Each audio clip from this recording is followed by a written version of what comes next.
Doom. Fucking brilliant. Because Slayer was really extreme and when it came out. Like That's Hella extreme. Waits.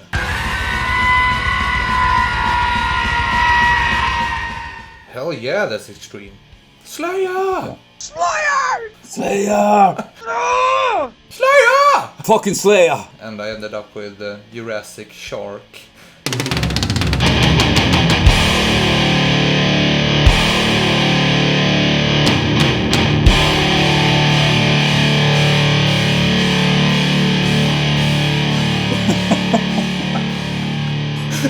Okay. It's fucking hard. But it's a good name. Yeah, but all the good ones are taken. Vittu saatana. Jävlar. 3 bands that you would like to have on your 50th birthday. Well, Birdflesh, of course. A lot of fun. Oh. And I want to party with Adde and you, sir. Wait, I felt that somebody licked my butthole.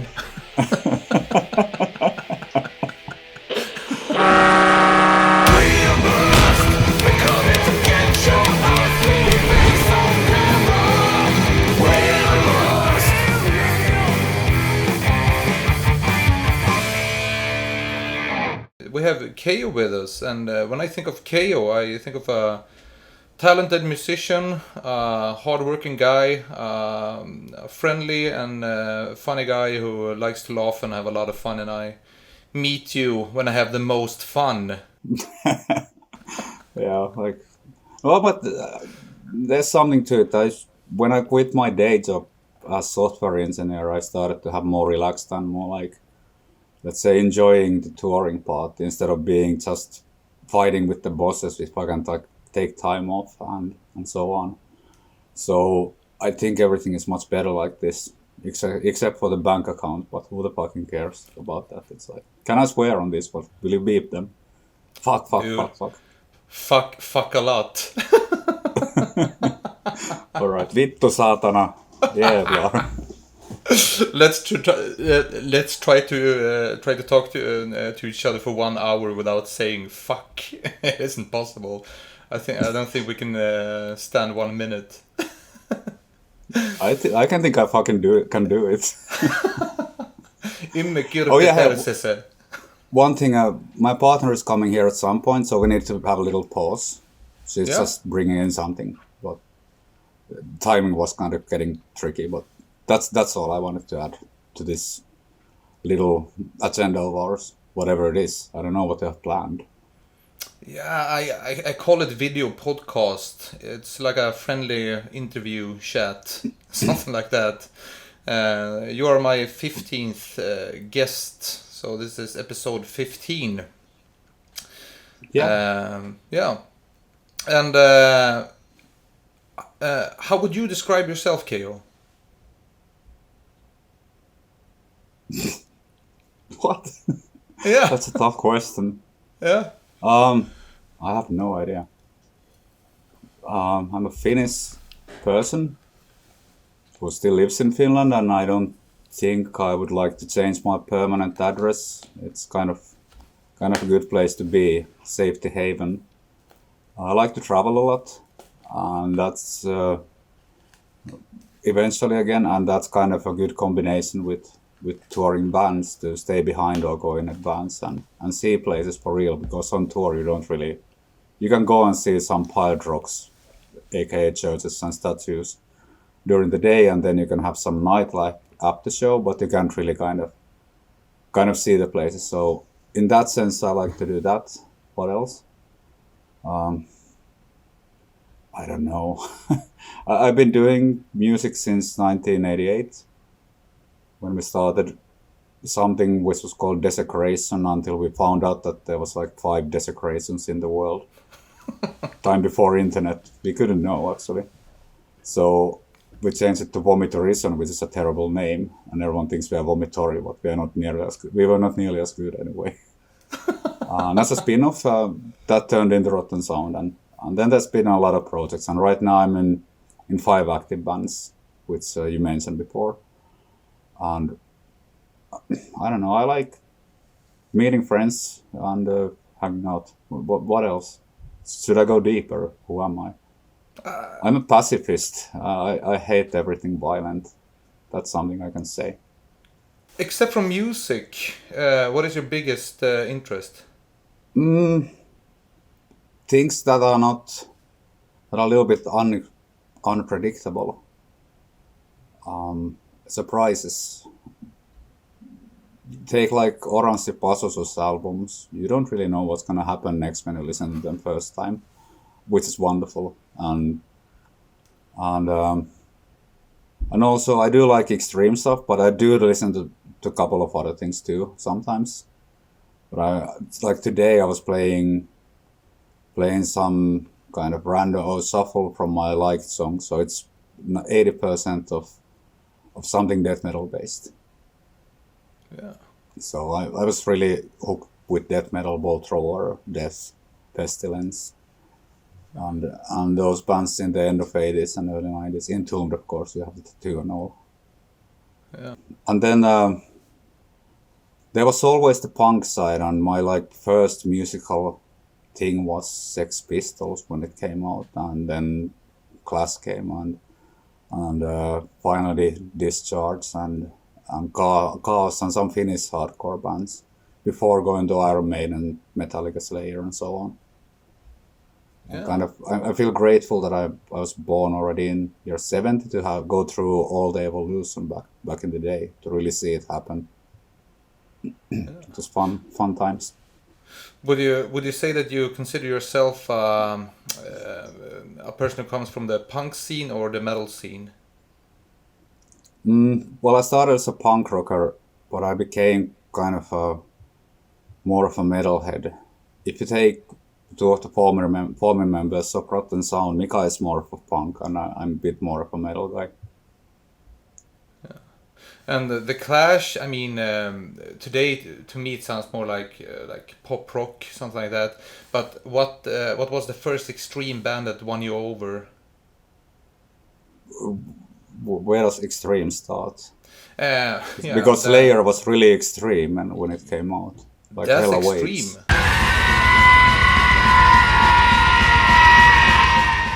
Hell yeah, that's extreme. Yeah, and it still is. Yeah, for sure.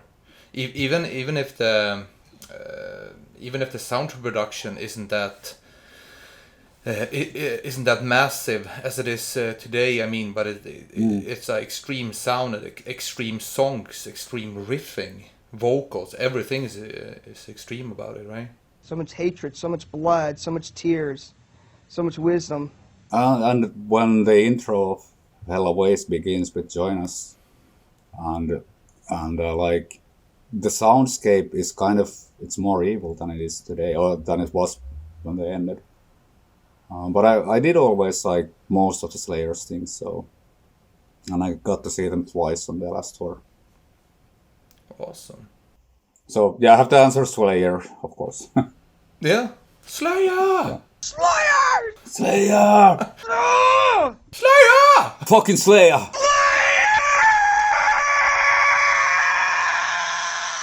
You mentioned before that you like to travel, and you said that when you're out touring as a band, I mean, you can see bands go to like Asia or whatever, and they think you like go to at the free time that you go visit temples and beautiful nature and so on.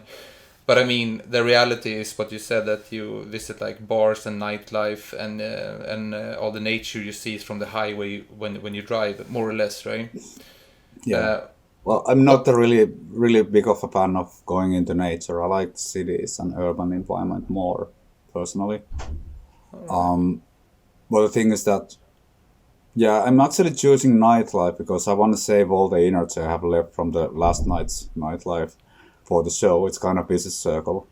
And then when you go out with the locals, you get to see, like, really meet the people. If you go out sightseeing, then you end up being just tired when you're supposed to go on stage. So I kind of want to go when we tour. I want to focus on the show and then sleep through the day or do whatever else and just hang out. Maybe not hang out at the venue. I can do something, but I'm not a big fan of going into catacombs and stuff like that on tour. But then outside of tour, it's of course very interesting to see what's in the cities and see the culture. And I'm a big fan of contemporary museums because that's where you can actually learn what's going on right now. In whatever country you go, you can see the political climate and the basic feeling of the society when you go into those. Oh. What's the furthest you've been from home, and what was the coolest place that you visited with your bands? Furthest was probably New Zealand. I don't think you can go much further from Finland. And it was really a cool place. Putting them in order, what's cool, it's kind of tough. Places are cool in different ways. We of course like Japan a lot. Taiwan is probably my favorite country in Asia. That's a great place to be in. Revolver Bar, place when I was there outside of the tour. I was half of the evenings I ended up being there at the happy hour with very cheap gin and tonics. This advertisement, I expect to get free gin and tonics when I land there next time. Tasteful and healthy. Yeah. We finally did South America on 2019. We had many trials to book it, but usually it fell down when we were starting to expect for the flights, and there was like bad luck. Once we had a full tour booked, and then the promoter found out that Cannibal Coast was like 1 day behind us or before us in every place. So they didn't want to take the risk and couldn't combine them either. But South America was interesting, and I did like Colombia, where we had some 3 days. And what we usually do is that nowadays I'm able to have more free time, but usually we pick some place where we hang out for 1 or 2 extra days as the whole band and have some good times before or after the tour, or even during sometimes. What band that you play with have you played the most live shows with? That's Rotten Sound. Yeah, of course. Morbid Evils started to do some touring, but then the lineup we had weren't really into touring. So it went into doing a lot, or doing quite a lot, into not doing that much at all. But right now we are forming a lineup that hopefully can tour more when it's time to promote the third album. But I would say that in GOATBURNER has a lot of potential to tour a lot because it's just 2 of us and we are both freelancers. He's doing tattoos and building guitars, and he's doing actually whatever the other guy. So he's able to just block his calendar when we have some plans.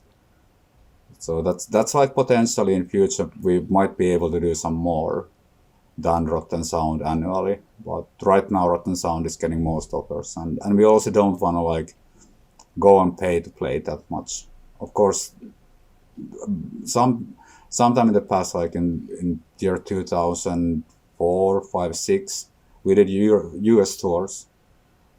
Didn't really make money back then. Kind of financed them with Finnish and European festivals and shows, and wanted to just make sure that there's interest in there in future. And that kind of worked out fine because we can do proper tours in there nowadays, even on our own.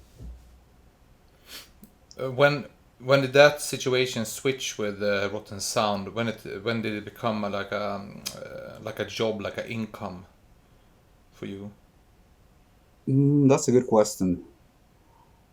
Let's say that I don't think we have really paid after those US tours. And we also thought about that, like to do the shows and tours, festivals that actually are at least breaking even and maybe bringing some money home as well. And since Scandinavia living style is kind of expensive, fundamentally it's impossible probably to pay more than we get from the job. But important thing is that we can pay our bills when we come back home. Yeah.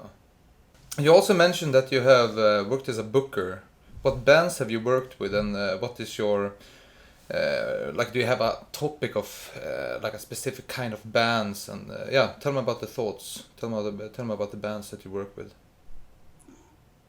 Well, my own bands, I'm booking mostly. Rotten Sound is at MAD booking right now, and I really would like them to take over so that I wouldn't need to do that part of the thing with us. But yeah, all of my own bands mostly.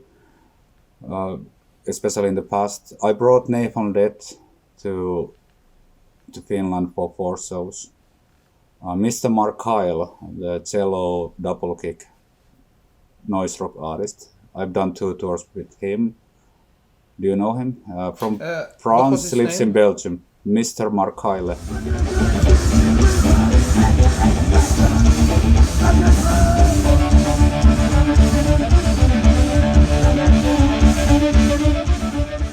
Yeah, the crazy guy with the distorted cello. Yeah. Yeah, I've seen him him. live. Crazy guy. Yeah, he's very good. And I do like his slow songs with like droney cello and not that much of drums or even an organ, and his throat singing, which he's really good at. Yeah. And somehow it would be nice to get an album from him, like something that would be more of mellow than the noise rock part. And then Baron Boom from Norway, good friends of mine. I've done 2 tours with them. Then I'm doing some random like bookings. I brought Unearth to Finland, the American kind of little bit more modern band. Who else? Then there's a bunch of Finnish bands. Demonic Deadshots, for an instance. Grateful Dad, who is doing noise rock with toys. Wonderful stuff. He was playing at my birthday party last summer, actually. It was very good. Great band name. It is. Grateful Dad. I sat down yesterday. No, I laid in my bed. I couldn't fall asleep because I had to find a good band name for my new project, and I was awake until like 2:30, and I ended up with Jurassic Shark. So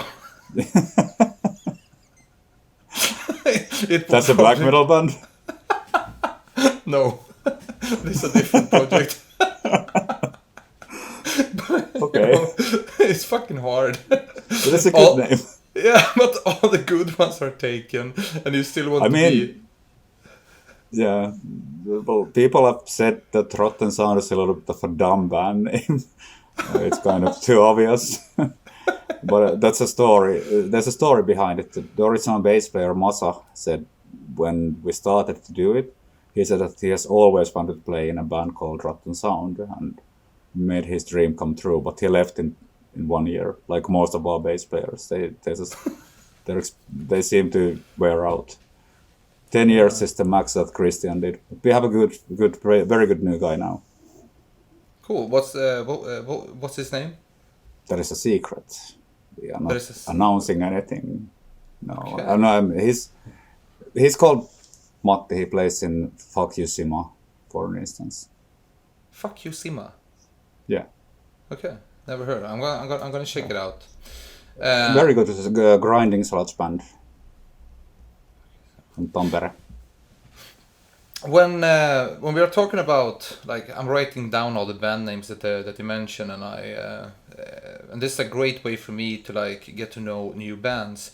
Do you feel like you still like look up new bands, that you're still hungry for new music, or is it enough? Can we have a break? I think my partner is in there. Yeah, for sure. Try to get in.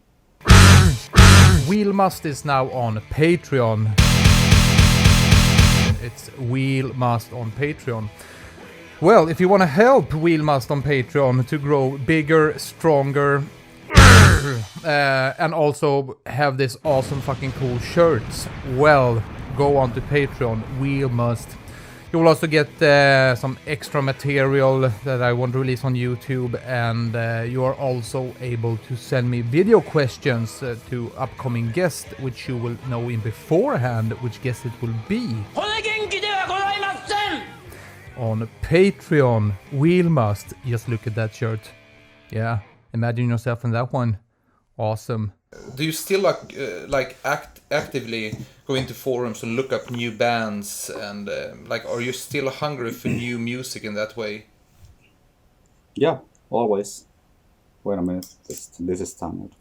Yeah, like I'm always interested in finding new stuff, and I do find and going to festivals. Places like Roadburn, that's probably the best festival to find new music. When you check up the lineup, I haven't usually known half of the bands, or maybe even less. And Walter has really, or there's also other people. Walter is very very good at curating and picking up the kind of not just certain types nowadays anymore, but different types of very interesting bands. So yes, I do find new music, and I'm not actively searching, but then you end up crossing paths with great bands all the time, like Jurassic Shark.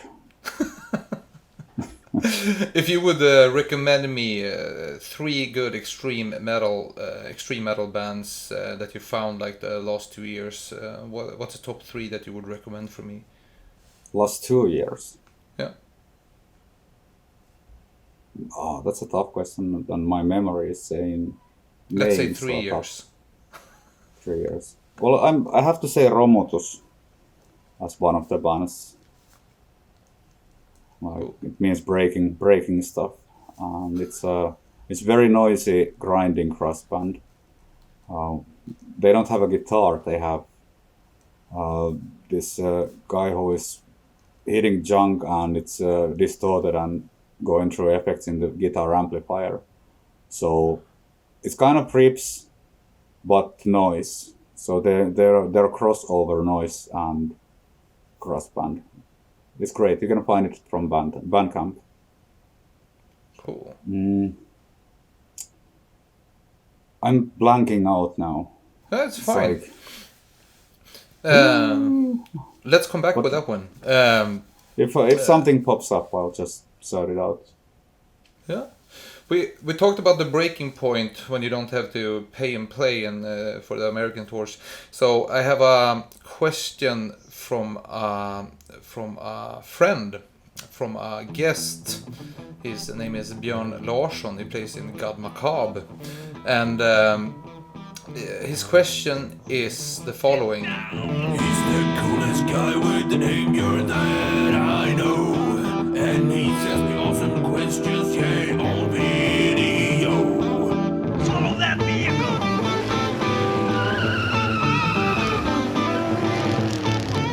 Hello, my name is Björn Larsson. There are 2 types of people, 2 types of camps. Those who think that Cycles is your best album, and those that don't. I'm alone in one of these camps, the Cycles camp. Why? Thanks. Oh, he's alone. There's other people who like Cycles. Yeah, for me, I like it. My favorite Rotten Sound song is on that album, by the way. Okay, which one is it? Poor. 4. Okay. Yeah, we used to do that live. I don't know why we haven't done it in a while. Dumbest lyrics I've written in a while, I think, or even after that.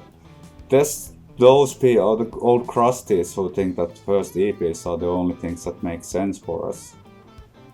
Sick Bastard and Psychotic Veterinarian, and even like maybe Under Pressure, which is kind of the last one of that time. Not very many people like Drain, but some people are into that. It's our Sunlight visit when we came then stole your sound. It's kind of, we actually didn't plan to steal it, but it just worked out, and we were planning to do something else instead of HM2, but after trying out for 3 hours for the guitar tone, it wasn't Thomas who was recording us actively, but he was like co-producing. He walks in and picks the PV Bandit, and places it against the wall and 58 in between the wall and the amp, and put some foam around it. And I think Mika used metal zone on that record, but we kind of picked up that it's actually the amp is very important in the Sunlight sound. But coming back to Cycles, personally I think it's a good album, and the production is kind of bigger than our, let's say, average productions. And we did it in a great studio, which we are considering with the next album as well. We might go on recording there. Not sure who is going to mix it or produce it, but the location is very, very good for us. And we did Cursed in that one, which is my favorite of the later albums. It's kind of, it's more concise, or like, let's say that the whole album feels better from beginning to the end. But I get it why Cycles has some listeners as well. Yeah, and as you said, like the sound shape is different from the earlier ones, but it's also something about like it's a clean album in the artwork. It might have been like a cool metal pop band from the United States. No disrespect here, but you see what I mean when you like compare it to like Murder Works and so on. So I can totally understand that like old school fans like reacted both positively and negatively, and you gain fans, you lose fans, but for me that's a fucking great album. That's when I really started to listen a lot to Rotten Sound. Okay. Yeah. Maybe it's a sellout point, according to real grindcore people. Yeah, real. I think we were sellouts with Exit being in Universal already, which wasn't our plan, but Spinefarm was acquired by Universal when we had signed the deal. Yeah. But we are not regretting at all. I think Exit turned out fine, and they did a really good job promoting it. And I didn't mention Murder Works, but maybe that's my favorite album as a whole. Also because we did it with Mieszko, who did very good job with things like song order and in-between samples. We just left him with the songs and asked him to put it together and like do the samples in between. Only thing we planned together was the Doom sample, Doom sample, Doom sample, Doom sample, because both of us were big fans of Doom game. And but then he did the rest and provided us that album as it is now. So and the production is more raw than pretty much anything. We are like really raw guitar tone and very aggressive, and when we mastered it at Finbox, we kind of wanted to push it as loud as possible.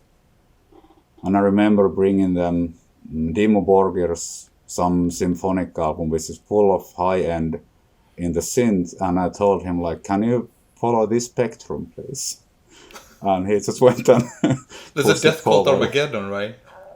The one before that. Yeah. First with Nick Barker. Yeah, my favorite Dimmu Borgir song is in that album, Kings of the Cannibal Creation. Yeah.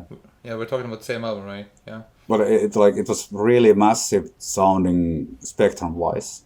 And Mika Jussila, the mastering engineer, was just following what we wanted to do, and he's very good at his job. He's done all the Nightwish and all the Boredoms and a lot of, let's say, big sounding metal records in here. Oh, that's cool. So that kind of is my favorite, and it's turning 20 next year. So let's see. I'm not saying anything, but I hope we can do something around it.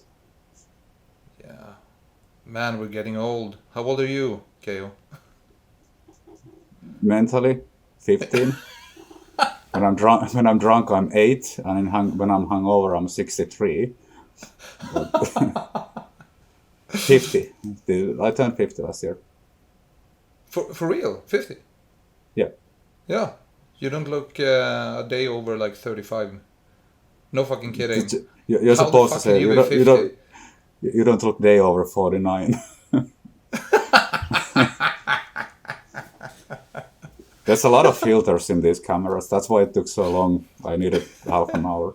It's good that we record this in 720 and not 4K. Yeah, and there's a lot of filters in phones too. No, well, but I actually do hear that a lot. But it's funny when I watch the Nasum DVD extras with our additional interviews and very cruel close-up cameras. We had just flown in without any sleep to Copenhagen, but that was even my sober year, 2016, when we did those interviews. And I look way more tired and actually older back then when I was still working at the office and then taking time off for tours. I guess I wasn't as happy. So, and people do say that, but there's also a reason to it. I sleep enough nowadays and kind of focus on do things when I feel like doing them instead of pushing too much. Too less sleep can destroy you physically and beautiful wise how you look in your face. Yeah, well, no, but it's not very constructive. Sometimes too little sleep can bring some creative parts, and I do stay up at night sometimes especially when mixing or writing music with guitar. Time from midnight to 6 a.m. is the best, especially if you're getting tired. So basically like losing the urge to do something perfect. But you start to feel the flow and everything slows down around you. So being tired occasionally isn't a bad thing. And of course, everyone who tours and goes to festivals flies in. There's usually that one night before the thing when you don't really sleep at all. We also have to take some buses to Helsinki airport usually, and it's like something we're used to. And catching up sleep is luckily something that probably all of us can do pretty well with Rotten Sound. Like, to stay sane and have fun instead of just being miserable when you arrive. So you arrived 9 o'clock this morning? Yeah. So how was the flight today? Nice for us. How was the flight for you? It was fine. It's a little bit more shaking in this kind of Yeah, it planes. was a little bit turbulent. That's the changing weather situation at the moment in the northern part of Germany. And how long trip was it from? A little bit more than 2 hours. Flight. No. The rest of the band is here? Yeah, they came yesterday. I had a couple of those nights as well. About being like creative and be happy when I get enough sleep. I read that Einstein actually he took like small naps at daytime because he figured out that when he was in that dream sleeping mode, not really asleep, not really awake, his mind worked better. So he used to like sit down and sleep with like the old sticks that the old men use to like what's it called? That stick, but like a really heavy one, and he like laid back on his chair and he hold the stick in his hand, but when he fell asleep the muscles became too loose, so he dropped it. Okay. And then he woke up and then he wrote down his ideas. And when I heard that, I mean, fucking brilliant. So like his mind was like working like all the time. Just a spin-off. But naps are very effective too. Like, especially if you're going to a festival and you haven't slept, getting even 1 hour in the hotel before going into the metal or grindcore party zone, it's like pressing a reset on your brain and body as well. So you don't need always that 8 hours of recommended time in one run, and filling in during the flight on the floor of the van sometimes, or whatever you can find. That's important as well. We talked about sunlight and like the classic sound of the HM2. Of course, it's very important which amp you use, which microphones you record it with. But let's talk about the HM2, and I have another guest question. And this is from Lewis and his dog Bingo. Painful questions with Bingo and friend Jay. Hello, this is Bingo, and this is Luis. So my questions revolve around the infamous HM2 Rotten Sound pedal t-shirt.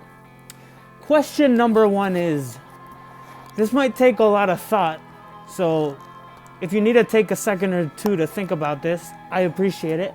How many units do you think have been sold of that glorious t-shirt?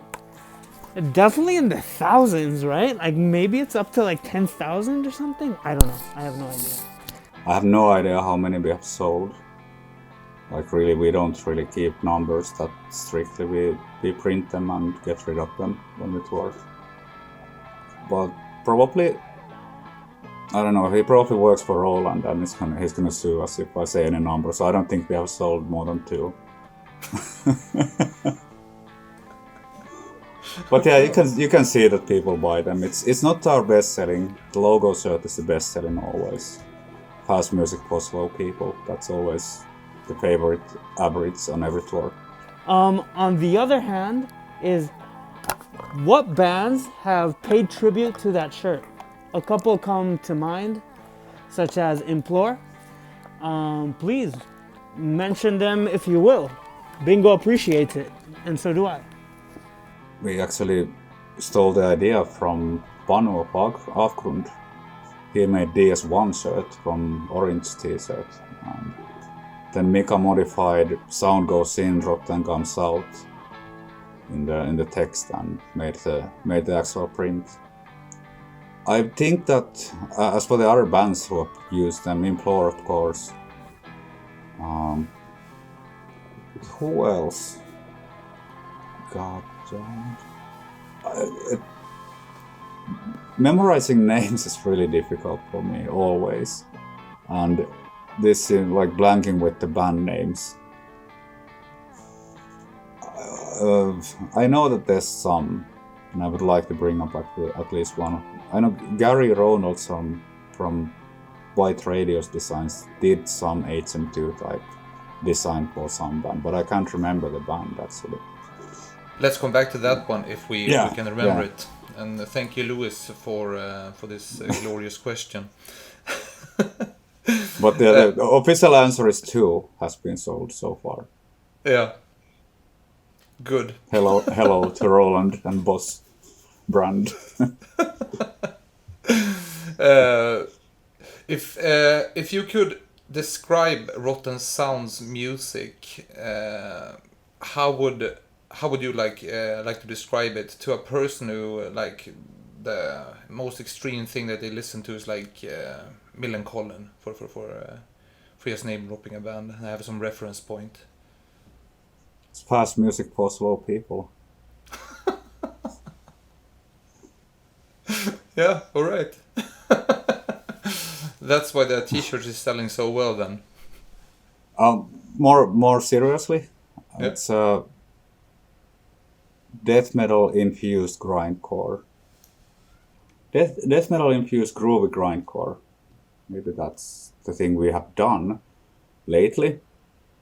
But we started as more of like crust grindcore band, and it always went to death metal. And now I think the new material is more aggressive again, and there's slow things and heavy things, but it's kind of more all over, like, less structured than it used to be. I guess power violence has influenced us, yeah, sort of, but I think it will still sound like grind and our stuff. In what way would you say that Rotten Sound is unique? What is the secret? Oh, every band is unique, right? Yeah, but I mean, there are a bunch of grindcore bands that I can listen to that almost all the time sound the same. But when I listen to Rotten Sound, I can say, this is Rotten Sound. Do you catch my drift? You can listen to like 20 seconds, and you can say directly, okay, this is Rotten Sound. I don't know. It's really hard to say. I know that Mika's way to play guitar is I can recognize his playing, and I guess my voice is also kind of recognizable as well. So those things for sure. But then Sam is playing drums, and Christian or Tony's bass, and now Matti's bass. All of them together form Rotten Sound, and that's why it's unique. There's no other lineup doing with the same people. But musically, perhaps we have always been quite uptight about being pretty tight and learn to play in a way that it's kind of precise. So that might be one thing. So it's kind of less punk nowadays. Yeah. What- When I listen to it, it's like really tight. It isn't that like dragging behind kind of punk influenced grindcore. You know what I mean? Yeah, for sure. Yeah, sorry for cutting you off. No, that's fine. That's fine. I didn't know I have too much to add anymore.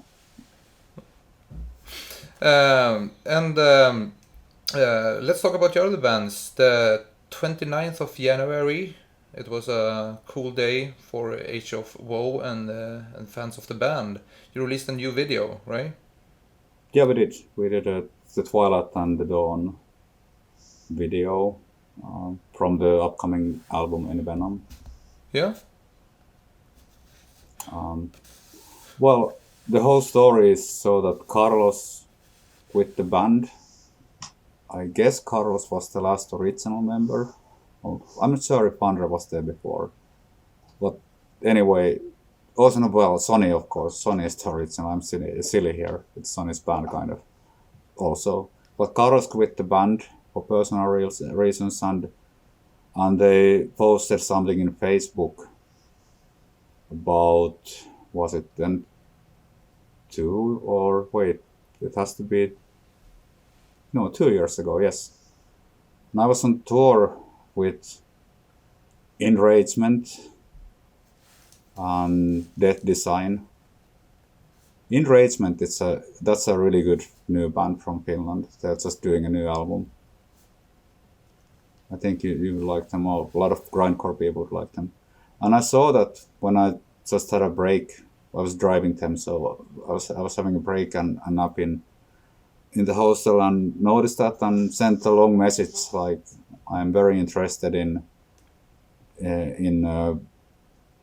trying out for Age of Woe. I wasn't sure if I can do it, but like to play the guitar, play the songs, but they sounded like they weren't that much harder than whatever else I have done lately. Of course, someone else's songs is always different to approach. And I also found it interesting to do something else than lead vocals, or lead vocals and guitar. Doing backing vocals. I'm doing backing vocals on the album, but Sonny is the lead vocalist, and that was very important for me to be the guitarist, to do the instrument, which I've always liked as much as vocals. And I ended up practicing them during the spring. I was pretty busy with other tours, and eventually ended up recording a demo on top of their recording, and they said it sounds good and come over to Gothenburg, and we rehearsed together, and it was kind of taken from there. So it went well enough, and I was sitting down a lot of hours with Björn, lead guitarist, and he was showing how to play them and kind of how to play the show or the live set we did for 3 shows in June that year, 2019. only shows we have played together actually. But we were also doing the new album, and then we talked of not having a real label at the time, or there was some interest, but we weren't like heading budget anywhere. So I ended up offering being a producer for the album as well. Oh, So cool. that's kind of how it turned out, and everything was recorded around 1 year ago. And I worked during the first lockdown here at home, and then we landed to live post records after we sent them those mixes, and now it's coming out finally. Amazing, cool. Yeah, I'm really looking forward to listen to the whole thing. I actually just watched the video earlier today, and I noticed it was released the 29th. So sounds Yeah. great. It has a lot of dissonances, and it's a little bit slower than the music that you usually play, except for one. We're gonna go into that one as well. The slow kid. Yeah. Yeah, like some people don't have time for like a band because they have a kid or 2 kids or 3 kids. Right. Yeah. And like some people say, no, work take too much time. You have fucking 6 bands. At least, Only 5. right? Only 5? 5. Okay, so sorry for miscounting. As of today, it can change any day. So it's dangerous to go out whenever we can do that. When you meet friends, you may up ending up forming a band, and sometimes they do happen too. So when I release this episode in like a week, you have like 7 bands.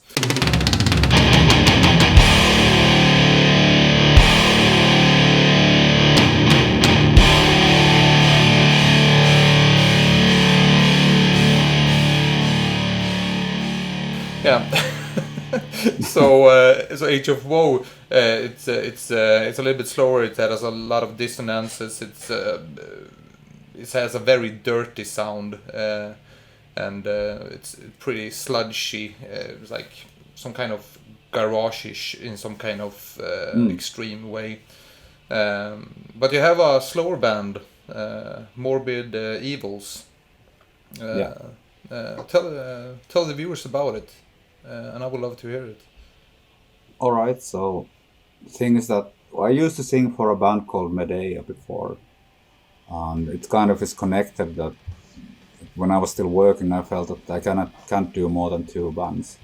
And even when Medea they're really good people, and music is interesting, and awesome guitar playing by 2 great guitarists, and fun people to hang out with. I noticed that when they did all the music and lyrics and pretty much arranged everything, I was just like going to the studio and doing it. So I felt that there's no creative space for me, and I didn't need to do that in Medea.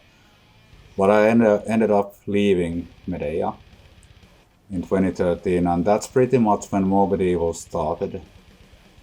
Pretty around the same time. We had once original drummer and guitarist Jan and Timo.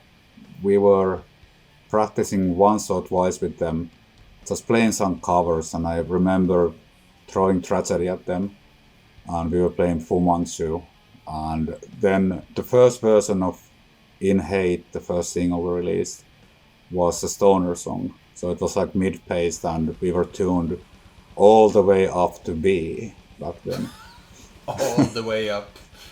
So when I came back from the Medea tour, and I had Bong Ripper in the back of my head from Roadburn 2012, What because band? that was kind of Bong Ripper from Chicago. Bong Ripper. Cool. And Bong Ripper, Ripper, okay. yeah, someone who rips a bong. Yeah. and I also saw Conan then, and I saw Job. And maybe those 3 bands were the starting force and kind of started the process for me to do something.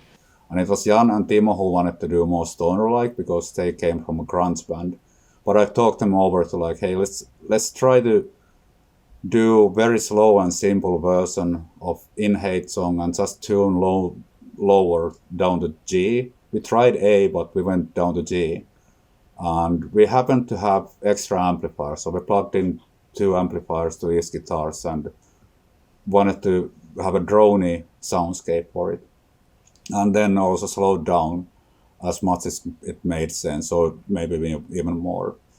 And that's when we realized that it started to feel very nice, or very kind of different feeling in the rehearsal place when sound has more time to ring, and when we learned to play slower, when it became kind of groovier. That was really tough times to kind of not to go ahead all the time, for all of us. So that's how it started. We ended up recording the first album kind of accidentally. It was the demo session, and I didn't know shit about recording, really. That's wrong. I had been in studios a lot, but I didn't know about where to face everything. So we ended up facing amplifiers towards the drums. Ah, okay.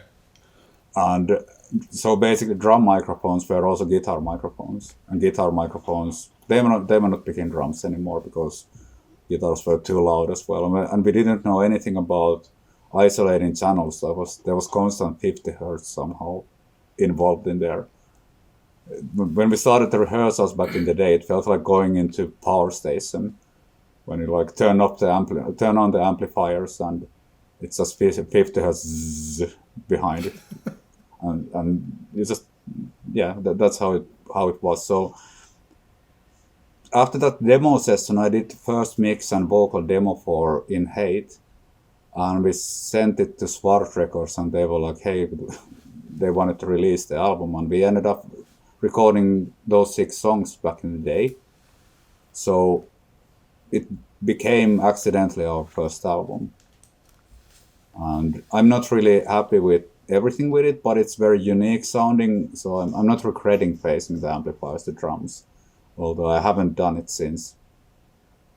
So after that, I also did some studies with audio techniques and mixing and sound engineering, and learned to isolate things better when you play live. And everything we have recorded with Morbid Evils has been played live in studio. At least one guitar and drums. Yeah. Well, same with GOATBURNER, and actually Age of Woe had the same method. We recorded 2 guitars and bass and drums live, and then added guitars on top of that to create more like sludgy and have more layers in there. Yeah, that would be hard in Rotten Sound. Well, it's not, and we have done one live recording live in studio. That's a Psychotic Veterinarian, the first or second demo, and even first EP we were recording live, but the amplifiers were a little bit isolated, so you couldn't hear them too well. But when you face the amplifiers, like you put them next to the drums, and they're faced the same direction where the drums are facing, and you can isolate it with some foam kind of things in between drums and the amps. They are not leaking the drums that much that it affects the drum mix.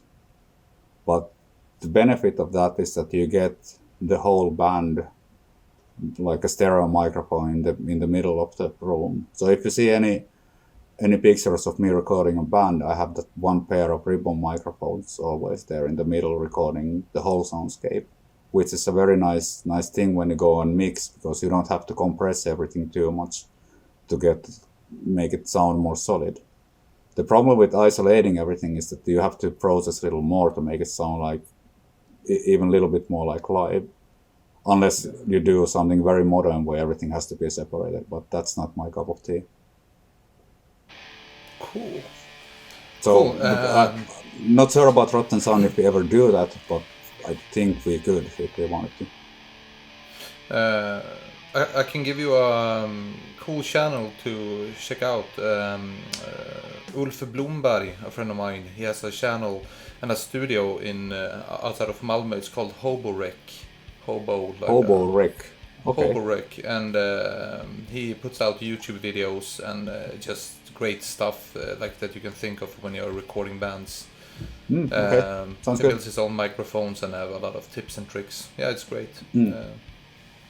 Going back to Morbid Evils just quickly, we released In Hate with the Burning World album in 2015, and then we recorded Diseases album, did a tour with Voivod Entombed AD, and Lord Dying in end of 2016, and then the album came out in 2017. But then we started to have those lineup issues, and now it's actually, for certain members, it's me and a drummer right now, and we have cracked the new album drums and most of guitars now during this month. Oh, so last month, not in February, it's 2nd of February. But, Yeah. but like last month we did that, and I'm waiting forward to work more on that and to get it out during this year as well, hopefully. Have you had the time to record any more music, like with the other bands? What is the plans for 2021? Well, for Rotten Sound, we have a lot of demos, like worth 1.5 albums, and I just got the vocal arrangements first time close to done. They're not done, but like you have the first person to pick the strongest songs for the album, and then we start rehearsing that together, and eventually go in the studio and record the album. I do hope we do leftovers and some splits and something like that, but I'm not sure about that. Let's see. But that's something that we probably will do before the summer, record the album. Yeah. And SARS, my latest new band, we are gonna start tracking drums in March for debut album. We released one song, and there's another one which probably will be out on 7-inch. Those 2 songs. That's so that's going in the studio, and GOATBURNER has now 6 new songs. So I think we need another 6 or something, and I would say late summer, early autumn, we start recording as well.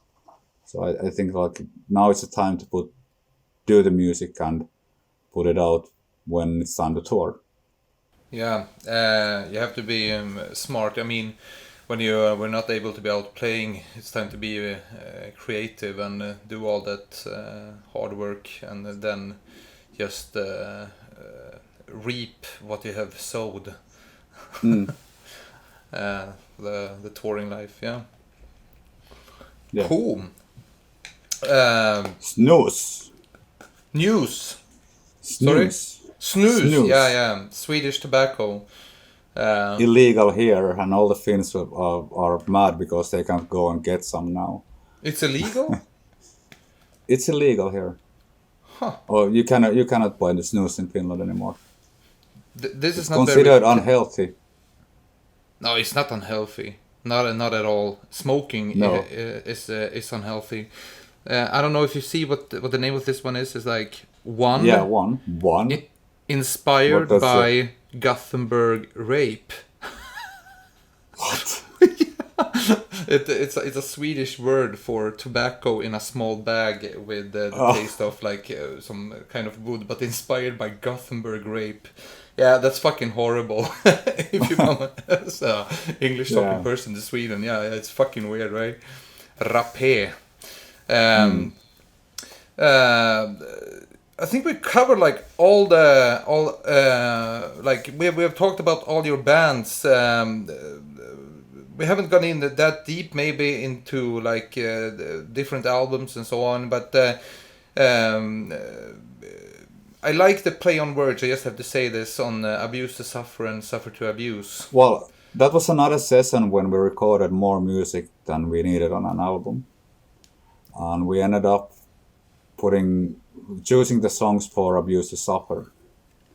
But I had the lyrical concept of like these fictional stories of beings who are humans and animals who are being somehow exploited and are in the working title was Power Chain or Chain of Power. So how everyone has a boss who is not always very nice. They're of course kind of grim, suiting the music. So when we had those extra songs, or the songs that ended up in Suffer to Abuse, I finished the lyrics and asked like, would it make sense to make kind of added chapters to the full length, and that's the idea. That's how it turned out to be.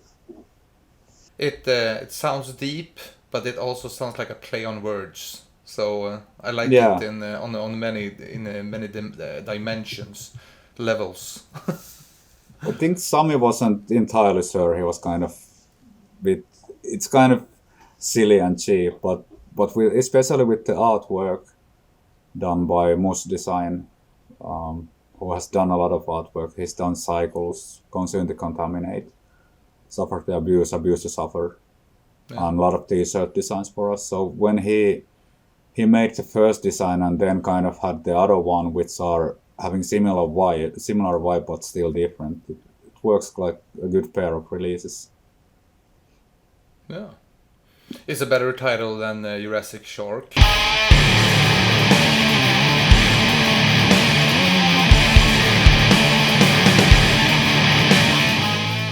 But that's a band name. That doesn't matter. We still are Rotten Sound, which is a terrible name. I'm like, Finnish are rolling R's very strong, Yeah. so we say Rotten Sound. Rotten. Rotten Sound. But then that's something I'm sometimes doing because saying rotten is very difficult for Finn. Yeah. Rotten Sound. Ra. So it's a bad thing to say from stage, but I should be more quiet in between songs anyway, to stay at least a little bit credible. And that's a funny thing when we play shows. If I'm talking too long, Sami, who is never having me in the monitors because I'm sometimes off time and he's getting confused, which is a silly thing. It's called lead singer. Come on, you should follow the lead singer, right? It's lead singer, it's not lead drummer. Well, what do you think? Ask Adde, he should tell you. Because his both. Is he following his vocals or drums? Adde, I mean. Yeah, But, exactly. so sometimes when I'm talking too long, when he doesn't know what I'm saying, he's counting in during what I'm saying, just because he's bored and wants to play.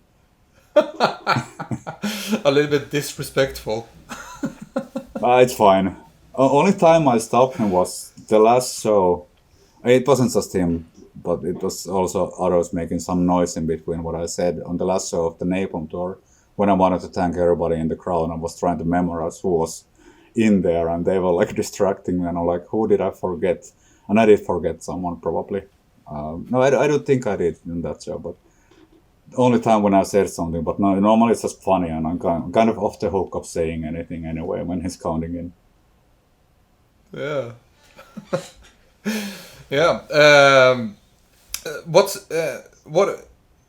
Who and or what band has been your biggest inspiration when it comes to music? Like the band that goes with you the furthest, like you can still pick up good riffs and like good ideas from. Ball thrower. Yeah. Why? How? It's the best band in the world. Yeah. For real. Good attitude, great riffs, consistent discography, everything, like the sound, production on Realm of Chaos, guitar tone on that one is awesome. They have dissonance. They are able to play same riff way too long because it's a great riff on some albums, and yeah, that's an easy question to answer. Yeah, it's very underestimated to play the same riff a long time.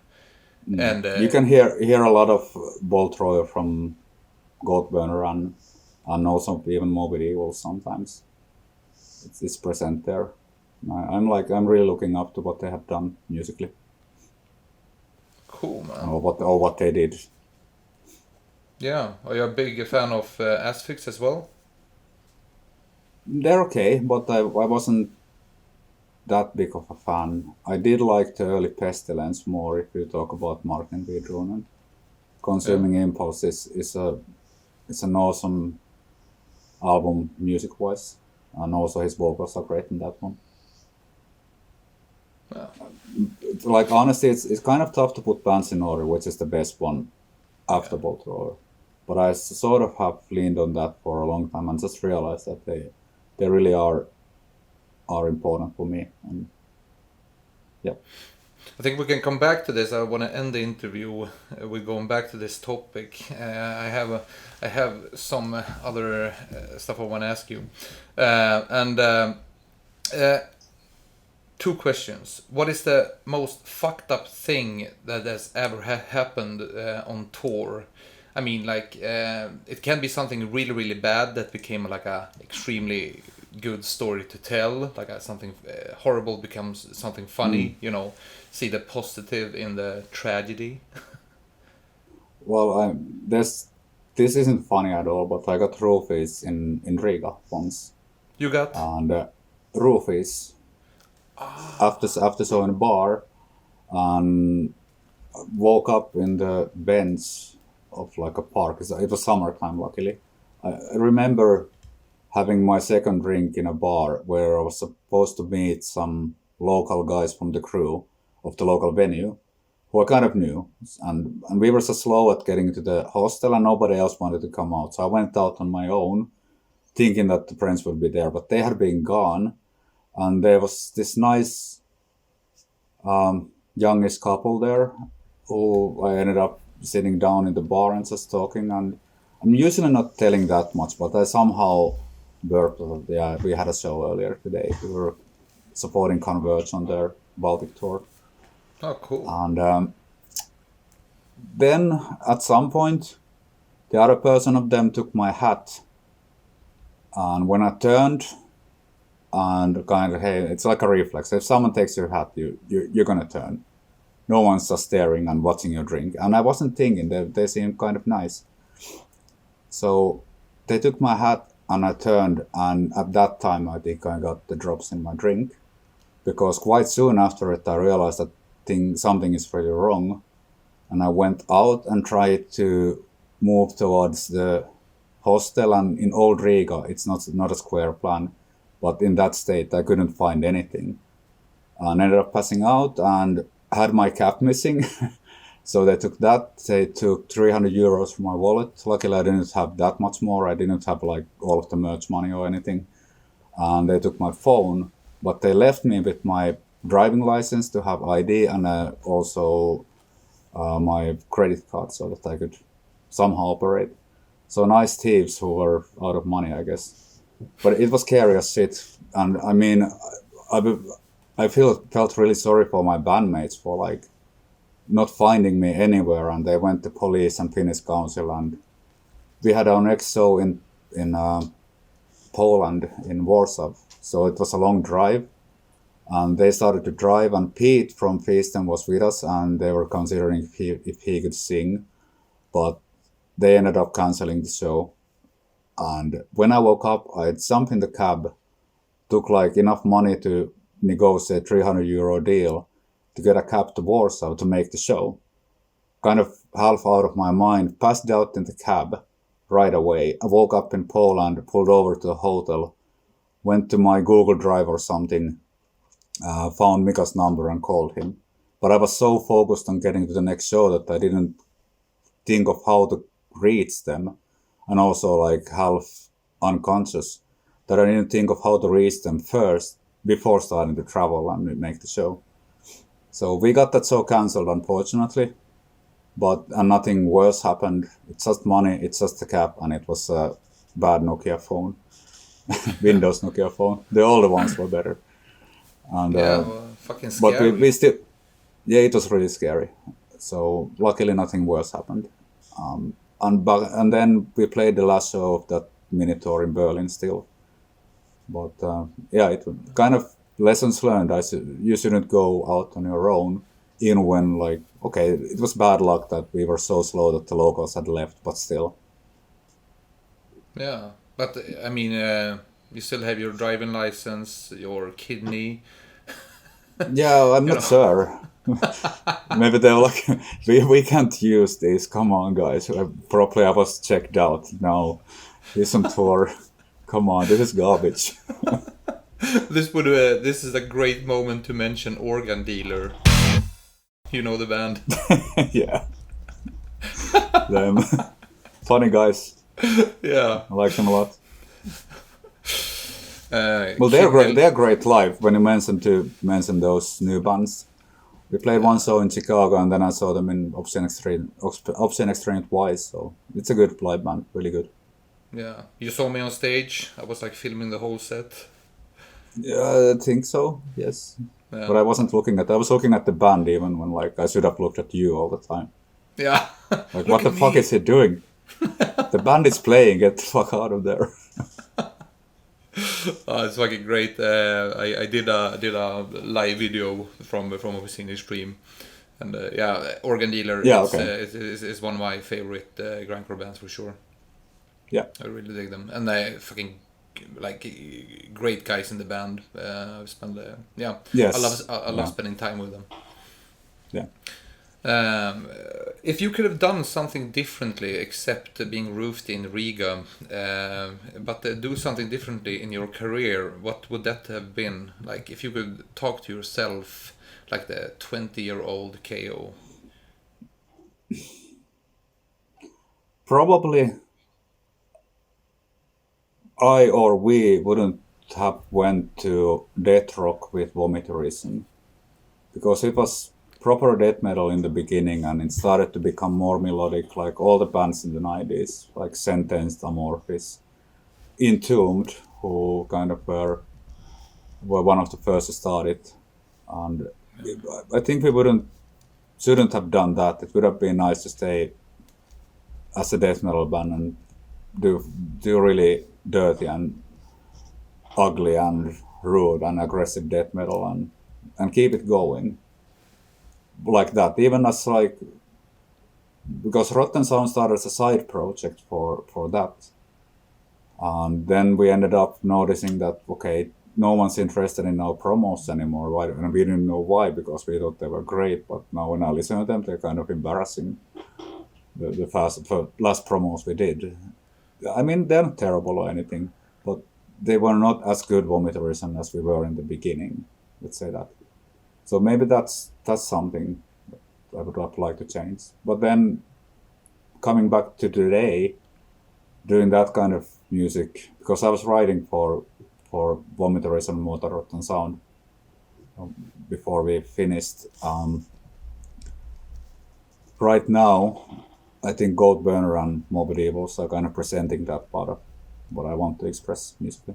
So it's a good happy ending in that sense, that both of us can do our own thing. And Vomitorism, we did reissue a leftover album last year through Hammerheart, and I did throw an idea like, should we do some shows, like play the album? But Kai is in Nightwish, he's not gonna be free in 2 years when they're gonna like go on tour, and Mika has a family, so he wouldn't be able to do Vomitorism, and so it kind of felt like maybe we shouldn't play. But it was even like, I don't think we would have done the reissue unless Hammerheart would have bought the rights for that album and Head Tales Mini.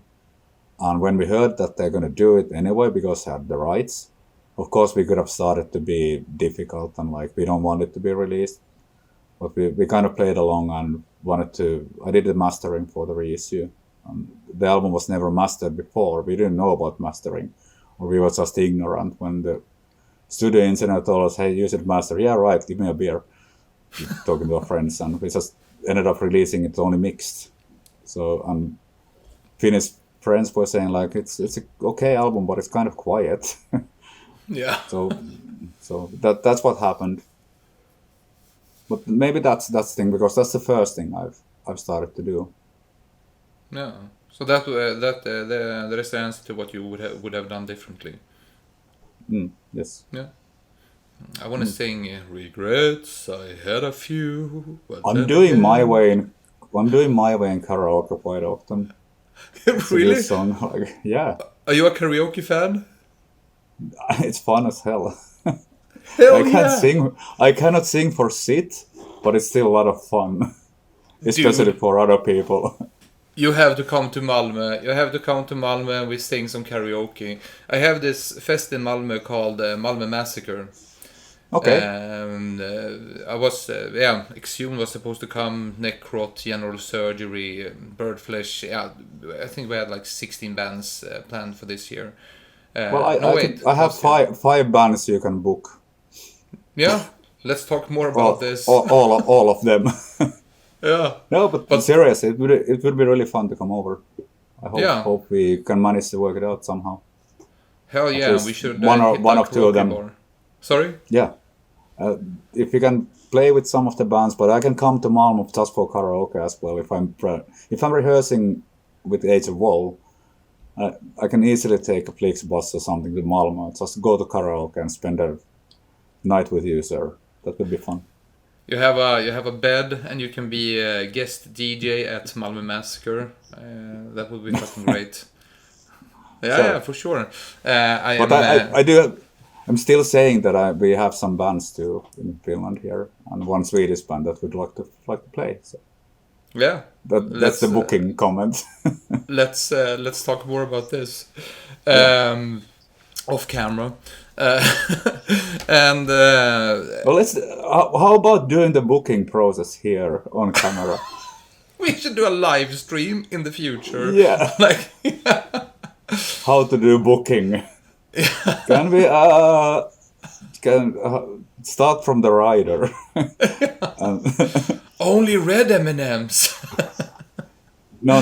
It's red wine, white wine, so on.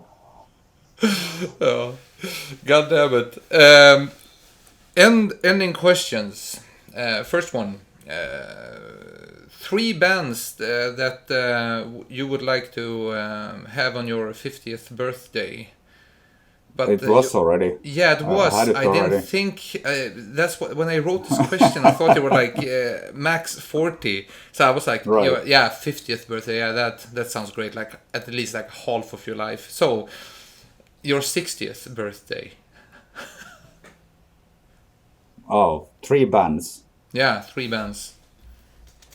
On 60th. Yeah. I don't know. There's too many options. Again, blanking. This is like a dream scenario. You have endless flow of cash. So like, and all the bands, even if they're not active, could come. They have to be active, but you have the money to book them. Yeah. Who's gonna be active in 10 years? Like, Well, Birdflesh, of course. A lot of fun. Oh. And I want to party with Adde and you, sir. Wait, I felt that somebody licked my butthole.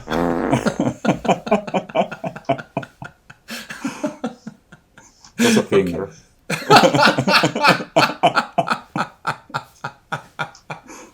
Okay. You're welcome, sir.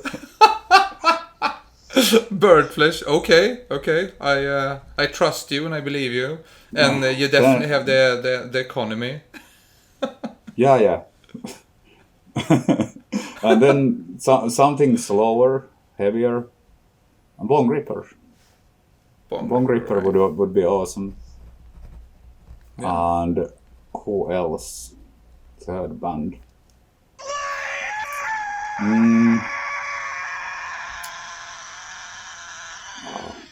Blanking again. Yeah. So let's just skip the third one, and we have Birdflesh at first place, and then no. So we have Bone Ripper. Yeah. Bone Ripper paying for 20 hours. Hell yeah. And 3 bands that you would like to play at your funeral. Have you ever thought about this? Have you ever thought about it? Yeah, I think Warning's some song. Maybe Bridges by Warning would be one of the songs. Bridges? Yeah. That's the first one. Warning. A doom rock band from UK. That's the beginning. And then it would be Ball Throwers, All That Remains. Deep. And You Suffer as the end. And then that's when the party starts. And it should be a big party instead. Napalm Death we have there as well. You Suffer. Alright. Fucking good answers. I think for the viewers at home, I'm gonna... Yeah, first, thanks a lot for taking the time to talk with Thank me you. today, Keijo. Thank you. And for the viewers at home, thanks for watching, and insert jingle here.